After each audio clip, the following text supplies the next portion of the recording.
Assalamualaikum warahmatullahi wabarakatuh lur. Kali ini sore ini ya, jam berapa ini? Jam 5 sore. Ada kiriman lagi dari Serang, Banten ya. Dari Mas Tio yang ada di Serang. Kirimannya PCB atas atau PCB PWM dan power supply ya. PCB atas MOSFET, inverter las MOSFET ya, seperti ini. Dia pakai MOSFET-nya ada 8 biji tuh ya. 4 set 4 biji high set dan 4 biji low setnya. Ini kiriman dari Mas Tio ya. Ini baru aja dan ini belum selesai juga, ini tinggal ganti trafo. Nanti ini juga ada di video sebelumnya ini ya. Untuk yang mesin las ini mesin las Rhino. Kalau yang ini mesin lasnya apa nggak tahu, yang mirip ya teman, mirip ya. Mesin las Rhino, Lakoni lama itu, terus merek-merek lain yang pakai MOSFET biasanya PCB seperti ini ya. Ini kerusakannya tidak keluar tegangan PWM atau PWM frekuensinya tidak keluar katanya. Jadi sudah diganti IRF, di sini sudah kelihatan MOSFET drivernya atau MOSFET IRF-nya sudah pernah diganti, kelihatan masih baru ya. Dan ini MOSFET power supply, MOSFET PSU switchingnya K3878 juga udah pernah diganti. Regulator 7812 juga udah diganti, tapi tetap belum keluar tegangan PWM atau frekuensi PWM-nya belum muncul ya. Langsung aja kita eksekusi. Ini kita singkirkan dulu teman ya. Ini kita singkirkan dulu. Ini masih nunggu stok trafonya datang. Ini belum datang trafonya, jadi kita kerjakan ini dulu sambil membereskan pekerjaan biar lebih cepat selesai teman ya. Kita langsung nyalakan aja pakai power supply DC primernya atau power supply tegangan tingginya, kita masukkan ke sini. Untuk yang positif, sorry ya, tangan kiri, ini tangan kanan megang kamera soalnya. Yang positif itu ada yang sebelah kiri ya ketika dibalik, dan yang sebelah kanan adalah groundnya.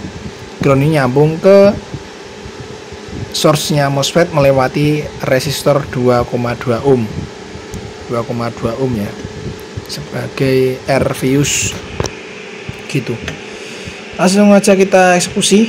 Nanti kita cek dulu ya, lepas dulu nih, karena sepertinya ada kecurigaan saya, ada maksudnya ada yang kebalik ini. Kita lepas dulu maksudnya. Jadi nanti kalau misal ada masalah itu nggak merusak komponen lain ya.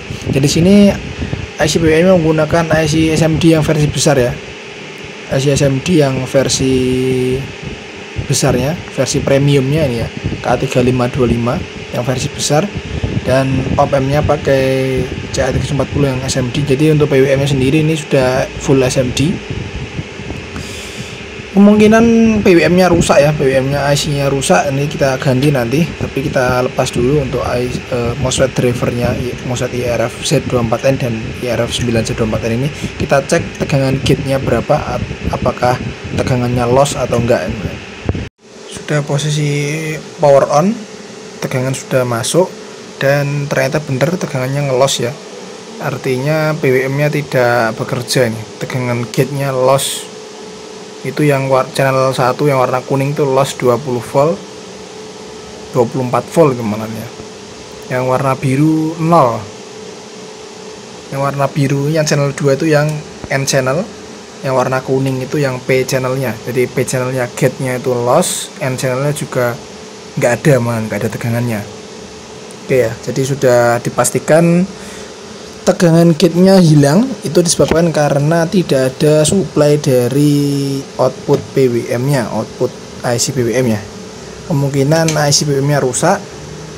Yang pertama itu, yang kedua ada kerusakan di jalur protektornya. Itu protektor itu ada double ya, ada di SCR, MCR 106, 108 ataupun di jalur nomor 10 ya, itu harusnya ngeground. Biasanya itu ada yang putus jalurnya, ataupun kaki nomor 9 itu jalur komparator yang dapat feedbacknya dari op-amp CATX40. Itu kalau di komparatornya tegangannya ngedrop atau over, itu biasanya BWM-nya tidak bekerja, ataupun di kaki nomor 8 itu adalah pin soft start-nya, itu juga terhubung ke jalur protektor, khususnya ke termostat ya. Kalau termostat itu biasanya ada yang kalau OC-nya sensitif sekali itu biasanya langsung nyala OC di sini, ya, OC-nya aktif. Tapi kalau kerusakannya di jalurnya sendiri, di jalur protektor sendiri, itu OC tidak akan nyala, tapi BWM tidak akan bekerja. Jadi walaupun di sini OC tadi tidak nyala, itu BWM pun juga belum bekerja ya, masih belum bisa on, masih standby dia. Jadi kemungkinan pertama IC-nya rusak, kita cek dulu, nanti saya informasikan lagi teman, karena ini satset juga, garapannya masih sangat banyak teman ya, ngejar target ya, biar cepat selesai, karena mau buru-buru digunakan juga ya mesin-mesin lasnya. Seperti itu. Untuk penjelasan nanti di akhir video, kalaupun masih ada yang kurang jelas, nanti video selanjutnya akan saya buatkan. Dan sebelumnya juga sudah pernah sering banget saya jelaskan untuk video-video servis mesin las ya, sudah sering banget saya jelaskan, nggak ada yang saya rahasiakan di sini ya. Jadi jangan ada yang bilang pelit ilmu ya. Di video-video silahkan dicek ya, di channel saya ini, channel Hans Elektronik ini, silahkan dicek, di scroll itu banyak sekali video penjelasan tentang servis ataupun pengecekan tegangan di inverter las, baik itu mesin las yang MOSFET maupun IGBT, merek apapun dari Lakone, Rino sampai merek-merek Cina ada di situ ya. Jadi silahkan dicek video-video saya yang dulu ya. Oke dulur, sudah ketahuan rusaknya, ini sudah selesai ya, tinggal pasang MOSFET-nya. Jadi MOSFET-nya saya lepas semua, saya lakukan pengecekan BWM, ternyata cukup banyak ya rusak, maksudnya ya nggak cuma IC saja rusak ternyata ya. Jadi setelah ini penggantian IC BWM baru, ini kan aslinya IC BWM-nya yang besar ya, versi besar, ini saya ganti yang versi kecil tapi sama-sama original. Dan ternyata jalur nomor 8 atau jalur untuk pin soft start itu ternyata short dengan ground ya, dia alias konslet atau short dengan ground. Setelah dicari ternyata ada kapasitor yang short, jadi saya potong jalurnya. Ini ada yang saya potong dari bagian bawah, itu biasanya ada kapasitor 104 ya, kapasitor 104 atau nanofarad yang terhubung ke ground.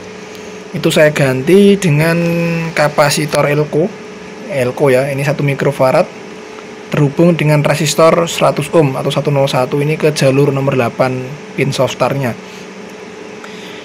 Dan untuk bagian yang lain masih aman sih ya, masih nggak ada masalah.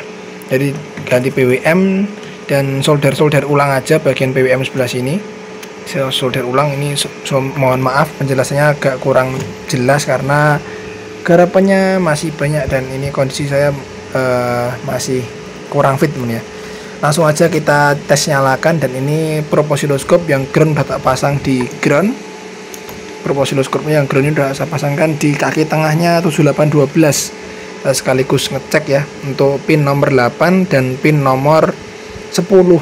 Nomor 10 itu ke ground ya, sorry. Pin nomor 8 dan pin nomor 5 itu harus ada tegangan. Kalau yang pin nomor 8 itu 4,7 sampai 5 volt, kalau pin nomor 5 itu 2 volt atau 1,9. Dan untuk output BWM-nya itu ada kaki nomor 11 sebagai output A, dan output B-nya ada di kaki nomor 14, itu output BWM-nya. Jadi dual output ya, karena dia menggunakan KA3525. Jadi kalau udah cek di sini normal, kita langsung cek di kaki gate-nya MOSFET driver ya. Dan kalau udah sesuai, tinggal pasangkan MOSFET IRF atau MOSFET drivernya. Kita nyalakan, bismillahirrahmanirrahim. Ya, indikator LED nyala. Sekarang kita tempatkan dulu ini di sini ya, report. Jadi kita cek di kaki nomor 8 ya.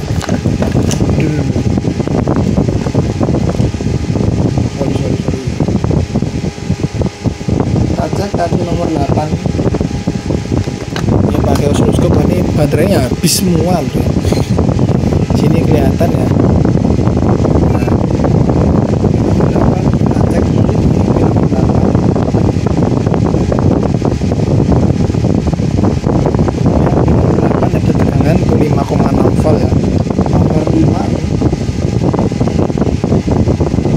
Terbaca 3 volt. Normalnya kalau pakai multimeter itu 2 volt. bentuknya gigi gergaji teman ya. Lihat, itu bentuknya gigi gergaji ya, karena ini jalur ke kapasitor nomor 5 ini jalur ke CT atau kapasitor timing ya untuk kontrol timing delay BWM nya. Jadi ini bentuknya gigi gergaji. Nomor 6 ini RT nya atau resistor timing, ini tegangannya 4,4, biasanya sekitar 3,5 volt ya kalau di multimeter. Kalau pakai osiloskop ya sekitar 4 volt. Nomor 2 5 volt, harusnya bener ya 5 volt. Sekarang nomor 16 ini juga sama.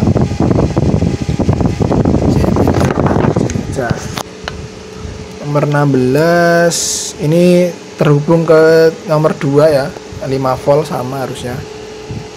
Oke, sekarang kita cek nomor 15, itu VCC 12 volt ada hadir. Nomor 11 ini output A, teman lihat ya, output A udah keluar ya BWM nya. Sebelumnya nggak ada apa-apa di sini, nggak ada BWM sama sekali. Frekuensi terbaca 96,5 kHz dengan VRMS nya 6 volt atau 5,5 volt, dengan duty cycle di sini masih 44,6% dan rest time-nya 340 nanosecond. Ini ketika di outputnya IC langsung ya. Nanti kita coba bandingkan di outputnya gate dan outputnya drain ya. Output drain MOSFET nanti akan berbeda, duty cycle-nya akan naik jadi 50-an%. Ini yang nomor 14, output B nya sama ya, terbaca normal. Sekarang kita balik PCB nya, terus kita cek di jalur gate MOSFET drivernya. Kita tempatkan lagi kamera di sini, kita cek di sini ya, sorry, di gate nya MOSFET driver VGS ya. Kita cek tegangan gate terhadap source nya. Kalau yang N channel itu gate source nya itu 5 volt, tapi yang N channel 5 volt atau sekitar 4,9 sampai 5,5 atau sampai 6 volt. Ketika P channel nya terhadap source itu 20 volt, tapi ketika terhadap plusnya terhadap kalau terhadap ground, jadi antara N dan P channel itu nanti akan berbeda fase ya teman, karena dia ada pergeseran fase antara channel 1 dan channel 2, dan dia tegangannya berbeda teman. Interval tegangannya beda ya, yang tadinya VGS nya N channel itu 5 volt, sedangkan ketika VG ground nya atau gate dengan ground nya sama-sama N dan P channel itu ground tetap di ground, nggak dipindah ke plus, itu di P channel nanti akan terbaca 20 volt. Tapi ketika dipindah ke source nya, karena P channel itu source nya itu ke positif 24 volt ya, nanti akan terbaca sebagai 5 volt. Jadi gitu ya cara membedakannya. Kalau saya sih udah familiar ya, kalau tegangan gate nya P channel 20 volt terhadap ground itu berarti sudah normal. Kita cek ini yang N channel terhadap ground, dan ini adalah P channelnya terhadap ground ya, beda kan, ini beda karena tegangannya beda teman ya.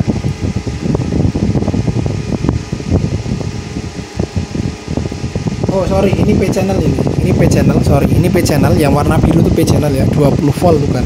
Ini yang N channel, ini N channel di bawah. Sekarang kita pindah ke channel yang berbeda, dia akan gabung seperti ini ya.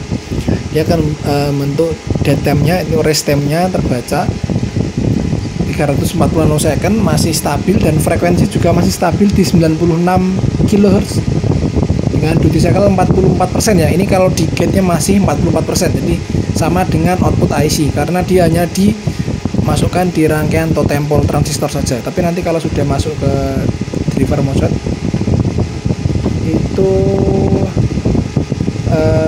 duty cycle-nya akan naik menjadi 50%, naik sekitar 10-15% ya. Kita pasang dulu MOSFET-nya, ini kita cek satu persatu apakah ada MOSFET yang short. Semoga aja MOSFET-nya masih aman ya. Kita pasang, nanti kita bandingkan dengan output drain MOSFET, bandingkan dengan tadi outputnya IC-BWM ya. Nanti akan berbeda dari segi duty cycle-nya. Oke, ini MOSFET IRF sudah terpasang dan lihat perbedaannya ya. Ini bentuk gelombangnya seperti ini. Ini dead time-nya dengan rest time-nya 100 nanosecond dan duty cycle-nya naik ya ke 54%, tadi 44, naik sekitar 10%. Frekuensi tetap stabil, ini turun sedikit 95% ya, nggak apa-apa. Ini karena ada interferensi dari bagian final, ini nggak boleh terlalu lama dinyalakan karena tahan bajing ya. Ini MOSFET udah panas banget. Cara gampangnya ngetes MOSFET ini dipegang satu-satu ketika posisi sudah off ya. Jadi dia panasnya harus rata. Kalau udah panas semua berarti bagian power MOSFET atau finalnya ini sudah bekerja ya, switchingnya sudah bekerja, baik itu dari trafo GDT sendiri maupun dari rangkaian filter yang menuju jalur gate-nya MOSFET. Dan bisa juga dipegang keempat R snubber ini ya. Ini R snubbernya dia pakai 22 ohm 5 watt. Ini kalau keempatnya sudah panas rata itu malah sudah normal, tapi kalau dingin berarti ada masalah di jalur gate-nya driver setelah outputnya trafo GDT. Ini tadi ada yang sender 5V1 saya ganti karena tadi short ya. Ini udah tak ganti. Tadinya yang bagian paling depan ini dingin, maksudnya juga dingin. Tadi yang panas hanya belakang saja, nanti dipincang ya. Udah saya normalkan kembali, siap kirim ke beliau Mas Tio. Sip.